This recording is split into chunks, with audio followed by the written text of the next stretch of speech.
Magandang araw po sa inyong lahat mga boss. So salamat sa Diyos sa pagkakataong tayo'y makabahagi ng kahit kaunting kalaman ukol po sa ginagamit natin sa spear fishing mga boss.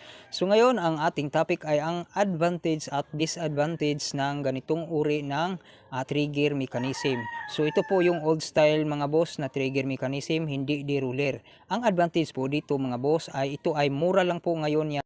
Ang disadvantage naman dito mga boss ay madali po yung napupudpod ang dulo dahil po sa friksyon. Kalaunan nating gamit, ito ay nagre-release ng kusa. So, ito naman mga boss, ang disadvantage dito mga boss ay medyo may kamahalan dahil po ay deruller na po yung dulo mga boss at mahirap po yang gawin mga boss yung pagsisiting ng lever at saka yung shear. So, ang advantage naman dito mga boss, ito po ay malambot kalabitin, hindi madaling napupudpod ang dulo. So, ayan at napakagandang gamitin mga boss. Thank you for watching mga boss.